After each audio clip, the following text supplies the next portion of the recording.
먼저 서울대학교 병원 박민선 교수님께서 올바른 식생활 실천을 통한 국민건강 증진이라는 주제로 발표를 해주시겠습니다. 서울대학교 병원 가정의학과 교수로 재직 중이신 박민선 교수님은 현재 대한임상건강증진학회 및 대한노화방지학회 이사와 식사랑 농사랑운동 추진위원회 위원을 맡고 계시면서 MBC FM 생활건강 프로그램인 라디오 닥터스를 진행하시는 등 국민 식생활 개선을 위한 다양한 활동을 하고 계십니다. 자, 올바른 식생활 실천을 통한 국민건강 증진이라는 주제로 발표를 하실 박민선 교수님을 따뜻한 박수로 환영해 주시기 바랍니다. 되게 감사하고 이렇게 중요한 자리에 초청해 주셔서 감사합니다. 아마 이제 제가 이 식생활과 관련한 그런 어떤 토픽에 대해서 얘기하게 되는 이유는 음식이라는 게 단순히 음식의 영향이라는 게 아니라 내 몸에 들어가서 어떤 영향을 미치나 하는 것들이 아마 건강에 영향을 미치기 때문일 것 같고요. 우선 올바른 식생활은 어떤 것인가. 우선 지금 한국식이 어디에 좋고 이런 거 이전에 어떻게 먹어야 할까에 아주 근본을 흔들리고 있어서 그 부분을 조금 언급하고 싶고요. 두 번째는 한국 식사가 어떤 면에서 우수한가 하는 것을 얘기를 드리고 싶은데, 첫 번째로 왜 먹어야 할까요? 살아야 하니까. 맞습니다. 예, 건강하려고 먹는 게 아니라 살아야 하니까요. 몸을 움직일 수 있는 동력이 음식에서 오는 화학적 에너지를 이렇게 몸을 움직일 수 있는 동력으로 만들 수 있기 때문에 숨 쉬고 심장이 뛰고 이런 데 다 에너지가 필요하기 때문에 저희가 먹어야 합니다. 그리고 또 왜 여러분들께서 지금 농약이 안 들어간 유기농 또 몸에 좋은 거 가급적 그런 거를 찾으실까요? 음식에 있어서. 예, 건강하려고. 왜? 먹은 것이 내 몸을 그대로 구성하기 때문입니다. 일부는 몸속에서 빠져나가지만 대부분의 것은 우리 지방에 축적되기 때문이죠. 그러니까 내 먹은 거 움직이는 거의 균형이 바로 내 몸을 형성하기 때문에 여러분들이 아무래도 먹는 것을 굉장히 중시하시게 되는 것 같습니다. 우선 건강하려면 이 우리나라 사망원인 1위가 암입니다. 그래서 내가 우선 건강하다고 생각하게 되려면 암이 없는 것이 적절합니다. 근데 3명 중 1명은 지금 암에 걸리고 있습니다. 누구나 걸릴 거라고 생각하는 게 좀 편안하겠죠. 암에 걸리면 힘들어지는 이유는 암 때문에 어떤 모든 다양한 내 증상, 내 불편한 거를 거기에 연관시키고 대부분의 내 생활에 지장이 있기 때문입니다. 사실은 일부암, 갑상선암이나 위암 이런 건 사실 발견해서 수술하고 2주 이내에 제 앞으로 오게 됩니다. 수술이 그렇게 간편해졌고 별 무리가 없다는 것이죠. 그럼에도 불구하고 저희가 암을 건강 수명을 결정하는데 가장 큰 걸로 잡은 이유는 첫 번째, 암이 있었던 사람들이 두 번째 암에 걸릴 확률이 증가하기 때문입니다. 조금 아까 말씀하셨듯이 생활습관이 내 건강의 70%를 결정하는데 암이라고 하는 것을 수술로 인해서 제거는 했지만 그 일으킨 원인은 제거하지 않았기 때문에 그렇기 때문에 우선 암을 첫 번째로 잡았고요. 두 번째로는 많이들 불편해하시는 뇌졸중이나 심장병, 혈압당뇨 뭐 이런 것들이죠. 세 번째로는 사실 암이나 심혈관 질환보다는 조금 중환병에서 좀 떨어지지만 자기 자신은 괴로운 병이 하나 있어요.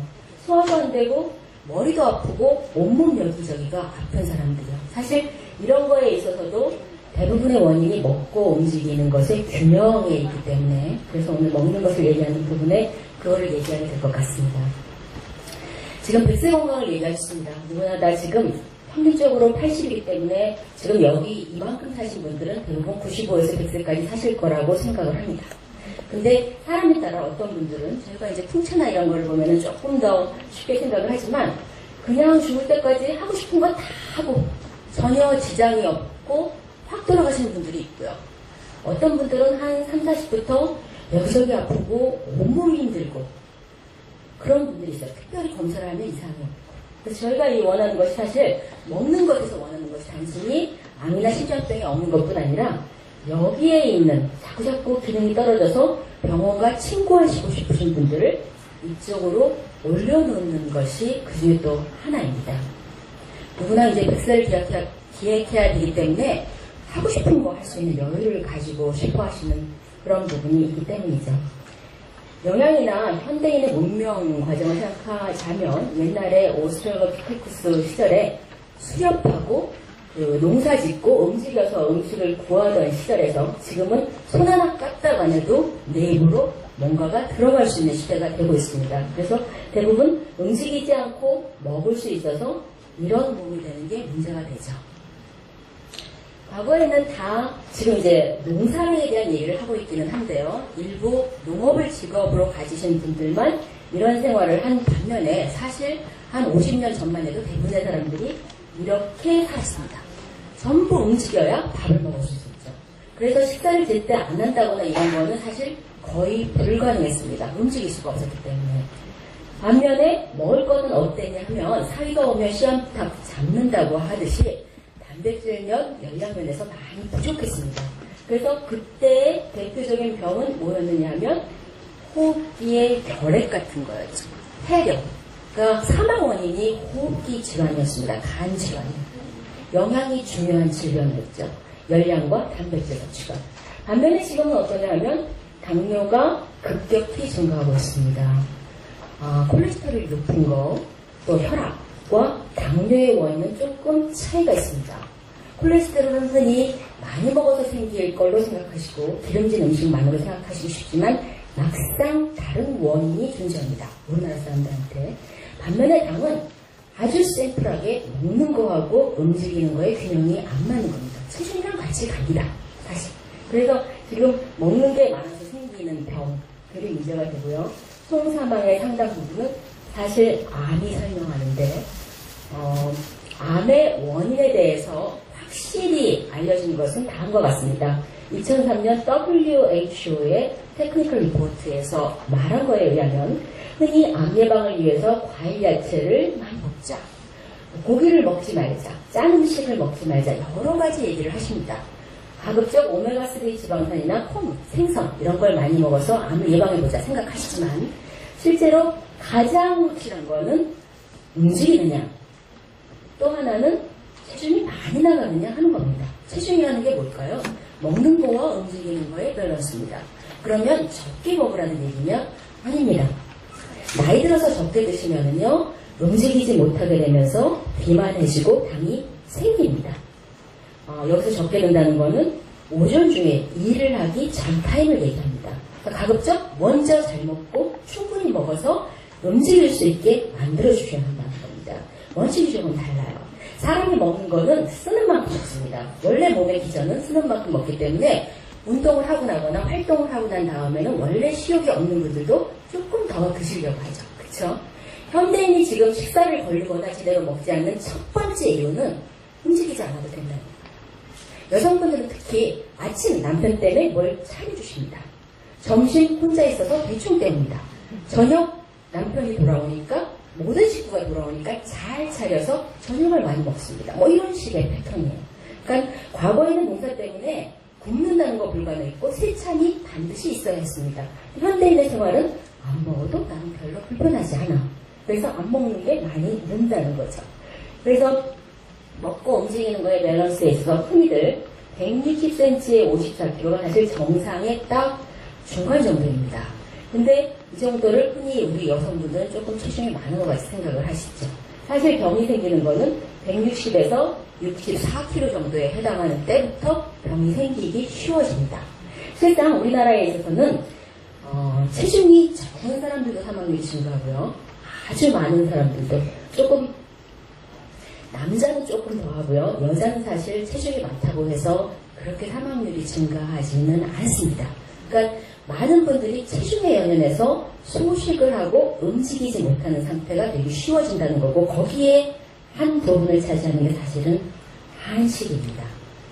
어른이 되시면 사실 밥을 좋아하시게 돼요. 왜 그런지 나중에 얘기를 드리겠는데 쌀을 위주로 나물 김치로 식사를 하시기 쉬워집니다. 왜냐하면 나이가 들어가면 위산이 떨어지기 때문에 고기류의 소화를 잘 못합니다. 그래서 자연스럽게 고기류를 덜 먹게 돼요.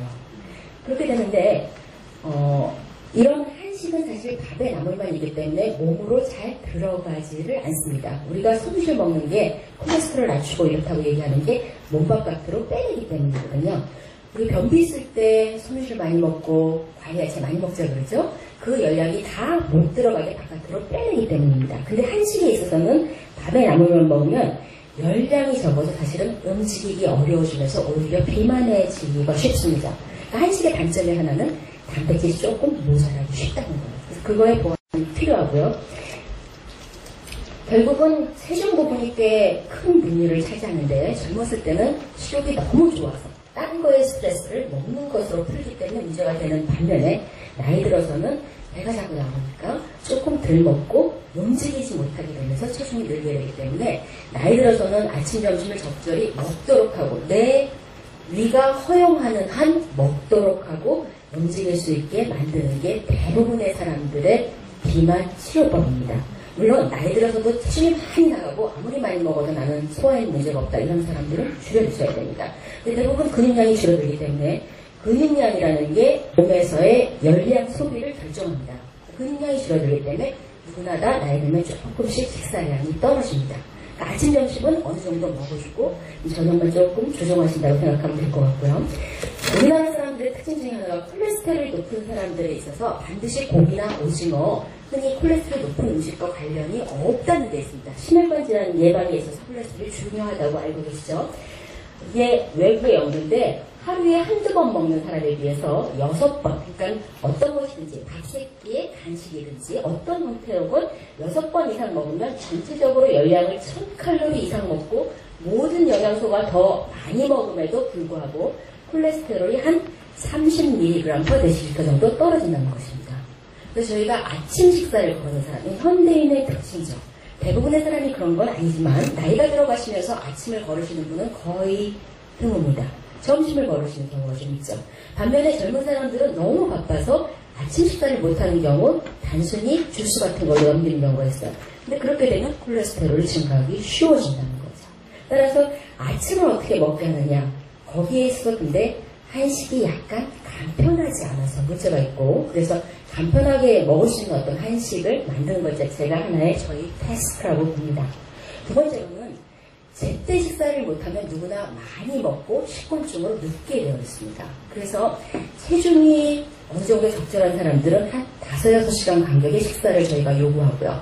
근육량이 워낙 적어서 몸에 저장할 수 있는 곳이 적은 것. 한번 생각해 보세요. 사람이 피곤하다고 느낄 때 기름이 부족해서 피곤하다고 느낄까요? 나이가 들어가면서 기름은 많아지는데 좀 더 피곤해지기 쉬워지죠. 그쵸? 젊었을 때보다 피곤해지죠.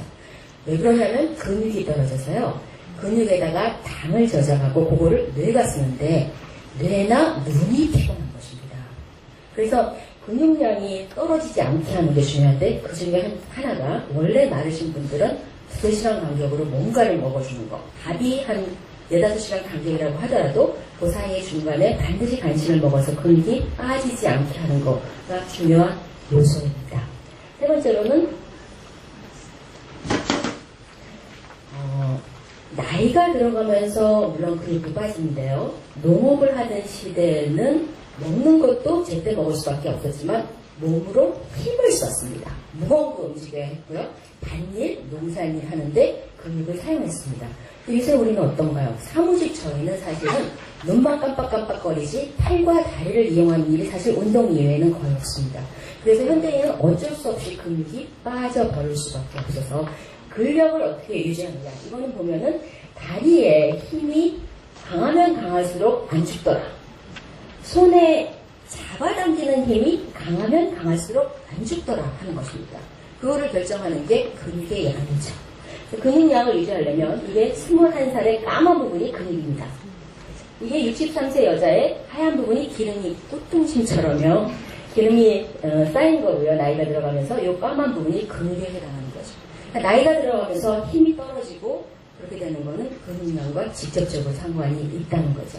현대인에 있어서는 근육량을 어떻게 유지하느냐 하는 것이 또 하나의 관건인데 그중에 먹는 거에 있어서는 이런 식품이 주로 동물성 식품입니다. 달걀, 우유, 고등어, 대구, 오징어 이런 고기들. 달걀이 가장 그게 높아서 사실은 이거는 몸속에 들어가서 내 몸을 만드는 성분으로 남는 것을 의미합니다. 근육을 만드는 거죠. 상대적으로 이런 우리가 좋다는 콩 종류나 쌀 종류를 봐도 쌀은 기본적으로 우리가 먹는 거지만 반찬 성분 중에서 이런 동물성 단백질이 없게 되면 결국 근육이 빠져나가기 쉽다는 거고, 그걸 어떻게 먹었으면 좋겠느냐면 우리 지금 아침 점심 대충 먹고 저녁에 고기로 회식을 하는 방식이 아니라 새끼에 어느 정도 균등하게 단백질을 섞어줘야 근육량을 유지하는데 가장 효과적이다 하는 것입니다. 과일 야채 섭취에 대해서 얘기를 하겠습니다.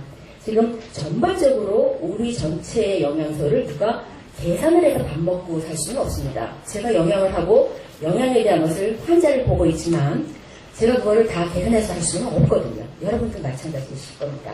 그래서 야채에 있어서는 대부분 칼로리가 없어서 먹고 싶으실 만큼 먹을 수 있으면 좋지만 사람에 따라서 야채를 많이 먹게 되면 장에서 이 성분은 흡수를 못하고 바깥으로 빠져나가게 되기 때문에 변이 바나나 같이 되지 못하고 약간 흩어지거나 편안하게 밀려나갑니다. 그래서 어떤 사람들은 묽은 변을 보면서 하루에 몇 번씩 변을 보게 되시는 경우가 있거든요. 그러면 자기 먹은 거의 상당수가 몸 바깥으로 빠져나간다는 것을 의미합니다. 그러니까 야채 섭취에 있어서는 많이 드시면 좋긴 하지만 기본적으로 얘가 밀어내기 때문에 가급적 바나나같이 변이 나올 수 있는 그런 정도를 유지하실 것이 하나의 원칙이고요. 두 번째로는 흔히 5가지 색깔의 과일을 매일 먹어라 하는 얘기를 아마 들어보셨을 거예요. 암 예방을 위해서. 이런 얘기를 하는 근거는 빨간 사과를 10개를 한꺼번에 먹는 거에 항산화 정도가 이 정도라면 이렇게 여러 가지 다른 색깔, 빨간색, 블루베리, 오렌지 이런 것들을 같이 섞어서 한 100g 정도 먹었을 때랑 1000g의 빨간 사과를 먹었을 때랑 항산화 효과가 똑같다는 거예요. 그래서 흔히 외식하고 난 다음에 나오는 그런 과일 있죠? 조그만 접시에 다양한 것들이 나오는 거. 그런 형태로 과일을 드셔야 우선 항산화 성분에서는 문제가 없고 또 하나 최근에는 과일을 많이 드시게 되면 결국 그것도 열량이기 때문에 당뇨의 위험들이 높아질 수 있어서 문제가 되기 때문에 그런 걸 한번 신경 써보시면 좋겠고요. 지금까지는 전반적인 영양에서 어떻게 다뤄야 할까의 근본을 말씀드렸다면 두 번째로는 한식에 대해서 말씀을 드리겠습니다. 밥이 좋은 거는요, 사실 기본적으로 이게 현미고요, 그 다음에 일반 백미, 그 다음에 밀가루를 중심으로 한 식사입니다. 전반적으로 에너지원, 단백질, 지방, 여러 가지 비타민, 미네랄의 큰 차이가 없습니다. 오히려 쌀 있는 부분에 있어서는 대부분의 아미노산이라고 해서 우리 몸 속에서 들어가서 우리 몸을 구성하는 바깥으로 빠져나가지 않고 근육을 만들고 뼈를 만들고 이런 데 쓰이는 그런 성분들이 오히려 밀가루를 위주로 한 것보다 대부분 높습니다. 단지 쌀에서의 문제는 라이신이라고 하는 것이 조금 작다는 게 문제라서 일반적으로 한국 식사에다가 파란 콩을 같이, 푸른 콩을 같이 먹게 되면 그냥 단백질 성분은 그냥 충족되게 됩니다. 그런데 그 이외에 쌀이 좋은 것은 우선 쌀 자체가 간이 없습니다. 영양소 이외에 간이 없고요. 밀가루를 밀가루 그대로 먹을 수가 없죠. 그렇죠? 그러니까 밀가루는 결국 거기에 버터와 설탕과 그리고 소금 성분이 들어가야 됩니다. 그래서 밥 위주로 식사를 하기에 저희가 권유하는 이유는 밥과 함께 다양한 식품을 자연스럽게 섭취할 수 있기 때문입니다. 밥만 먹을 수 있는 사람 굉장히 드물겠죠? 텔레비에 식초만 먹는 사람, 라면만 먹는 사람 이런 사람이 나오긴 하지만 지금 이 사람의 혈액 내에 무슨 이상이 없다 그래서 이 사람이 병이 안 생기는 거는 아니거든요. 그래서 기본적으로 다양한 식품을 같이 먹을 수 있다는 거, 그리고 한국식이 기본적으로 식물성 위주로 된다는 거, 그리고 과일, 야채 이런 것들이 많기 때문에 항산화 식품 이런 것들이 많고, 또 하나 과거에는 이 발효식품이 저희의 단백질을 섭취하게 하는 굉장히 주 원인이었습니다. 왜냐하면 그냥 콩을 먹으면 소화가 안 돼서 몸으로 좀 덜 들어가는 반면에 얘를 발효시키고 그러면 훨씬 아미노산 성분이 농축되고 소화가 잘 돼서 몸속으로 잘 들어가게 되기 때문에 우리 조상들이 5,000년 동안 경험에 의해서 그걸 먹으니까 맛도 좋고 몸에 힘도 좀 더 나더라 하는 방식으로 이렇게 적용을 해왔는데 과학적으로 증명을 해도 그렇다는 것이죠. 반면에 한국식의 가장 큰 문제는 조리 시간이 길고 복잡하다는 겁니다. 저희가 비만 치료를 할 때 많은 분들이 아침 식사를 안 해서 점심 저녁을 많이 먹게 되거나 자꾸 이렇게 처지게 돼서 사람이 힘을 얻는 데는 쉽게는 두 가지입니다. 먹는 거. 젊었을 때 배가 고픈데 밥을 먹으면 좀 힘이 나죠. 두 번째로는 운동하는 거예요. 운동할 때 처음에 10분은 힘들지만 조금 지나면 끝나고 나면은 기분이 좋아지죠. 기분이 좋아진다는 건 몸에 힘이 난다는 얘기입니다. 그러니까 결국 운동을 할 수 있도록 만들어주는데 이 영양이 관여를 하는 거죠. 영양이 1번 우리 몸을 돌리는 동력을 준다. 2번 운동으로 해서 온몸의 기관이 빨리빨리 돌아가고 자기 기능을 늙지 않고 자기 장각 그대로 유지될 수 있게 하는 것이라고 할 때 한국 식사에 있어서는 제가 그 다음에 답을 잊어버렸습니다. 그래서 이제 그 다음으로 넘어가겠습니다. 단점에 있어 1번이 그래서요 제가 아침 식사를 못하는 사람들한테 1번 권하는 게 약간 짜긴 하지만 사실 김밥입니다. 김밥이 밥 성분이고요. 김이 있고 그 다음에 거기 단백질과 약간 짜긴 하지만 우유랑 김밥, 과일을 같이 먹게 합니다. 우유에 칼슘과 칼륨 성분 뭐 이런 것들이 짠 거를 대체하고요. 과일에 칼륨 성분이 또 짠 거를 대체하기 때문에 그렇게 하게 하죠. 가급적. 네. 그리고 아침 식사가 한국식의 가장 중요한 근본이었습니다. 몸을 움직여야 했기 때문에 과거부터 아침을 잘 먹자가 우리나라 식사입니다. 반면에 외국 식사는 원래 저녁을 잘 먹자가 외국 식사입니다. 그러니까 지금의 식사 패턴 모든 것은 거의 모든 게 웨스터나이즈 됐다고 보면 옳을 것 같아요. 마지막으로는 한국식에 있어서 문제점 몇 가지를 얘기 드리겠습니다. 짜다는 거, 김치, 그 다음에 발효식품, 그 다음에 젓갈. 저희가 위암이 많은 게 위암이 가장 많은 3국이 저희 중국, 일본입니다. 다 염장을 한 음식이 있는 나라입니다. 칠레가 또 위암이 많은데 거기는 탄 음식을 고기를 태워 먹는 그런 문화가 있는 겁니다. 그런데 우리는 아마 고기보다는 아마 기본적으로 짠 음식이 1번일 거고요. 그래서 어떻게 하면 좀 짜지 않게 할 수 있을까 하는 게 1번이고 그 다음에 밥은 현미와 같이 먹게 되면 기본적으로 빵보다 몸속에 흡수되거나 내려가는 속도가 느리기 때문에 포만감이나 이런 거 좋고요. 사실 우리나라 사람들이 예전에 지금에 비해서 아니면 외국에 비해서 칼로리가 낮은 식사를 하지는 않았습니다. 한 1800칼로리에서 2000칼로리 거의 비슷하게 먹었는데요. 차이가 나는 거는 그 성분에 몸에 좀 덜 들어간다는 거 하나하고 많이 움직였다는 거. 그렇게 차이가 있는 거죠. 마지막으로 사실 이게 가장 중요한 부분입니다. 한국 사람들은 나이가 들면 대부분 빵을 위주로 한 식사를 할 수 있는 사람이 드뭅니다. 외국에서 생활하고 그게 익숙해져서 먹는 분들이 있는데요. 대부분 다 나이가 들면 밥새끼에 반찬으로 돌아갑니다. 왜일까요? 우리 유전자는 사실 지난 100년 동안 큰 변화가 없었습니다. 여기 계시는 분 대부분은 그렇습니다. 아까 어느 국회의원님께서 얘기를 하시기를 나는 무슨 올갱이 국을 좋아하는데 우리 아들은 치킨을 밤에 먹더라. 저희 사실 조금만 연세 드신 분들한테 밤에 치킨 먹으라 그러면 튀긴 거 먹으라 그러면요. 그 다음날 힘들어서 못해요. 소화 못해갖고요. 그렇죠? 근데 이렇게 된다는 건 지금 지난 100년 크게 유전자는 변화 없었는데 우리의 식생활은 굉장히 변화를 했거든요. 우리의 위와 장, 모든 장기는 5000년 동안 쌀을 위주로 한 그런 생활에 익숙해져 있습니다. 그거에 맞게 소화 흡수하게 되어 있습니다. 그래서 나이가 들면 많은 분들이 라면이나 짜장면부터 소화가 힘들다고 얘기를 합니다. 밀가루에 있는 글루텐 성분을 분해할 수 있는 그런 요소가 저희가 적기 때문입니다. 그럼 이 환경에 맞게 진화해 왔기 때문에 쌀을 위주로 한 그런 것을 중심으로 식생활을 해서 어르신들은 대부분 다 밥을 소화하기 편하게 합니다. 특히 나이 들어가면서. 그래서 우리 몸과 가장 잘 맞는 게 사실 쌀이기 때문에요. 마지막으로 이게 지금 사실 일반적으로 저희가 당뇨식 권하는 식사입니다. 그리고 아침에 3분의 2 공기, 점심, 저녁 한 공기를 권유하는데 저는 사실 거꾸로 권유합니다. 먹을 수 있다면 아침을 한 공기, 점심, 저녁. 가급적 다 강호동이 삼겹살을 먹는다고 그랬습니다. 아침에. 강호동처럼 약간의 고기류가 든 음식을 아침이나 점심에 자기가 활동하는 시간에 맞춰서 예를 들면 아침과 점심 사이에 내가 운동하는 시간이다. 가급적 아침에 고기를 넣어주시는 것이 편합니다.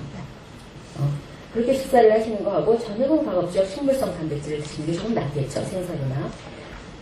마지막으로 정리를 하겠습니다.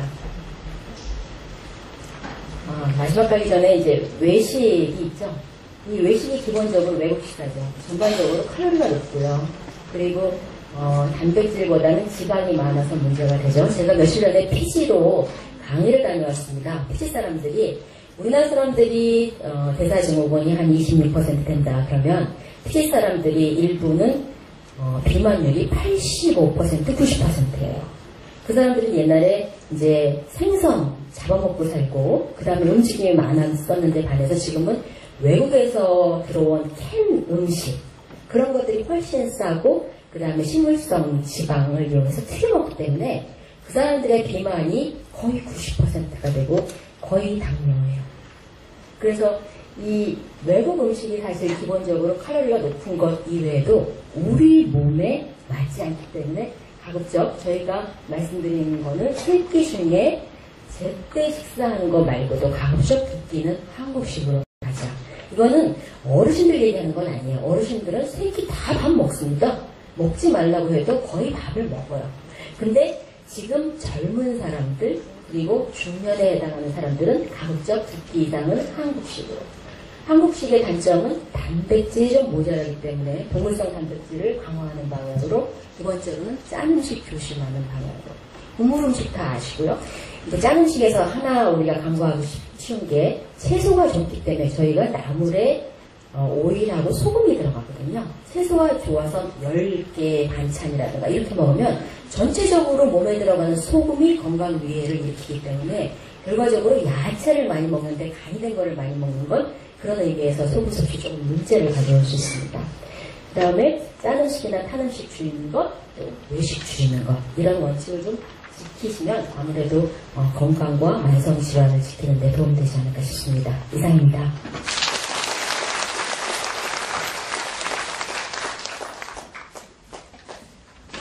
네, 서울대학교 병원 강민선 교수님께서 올바른 식생활 실천을 통한 국민건강 증진이라는 주제로 발표를 해주셨습니다.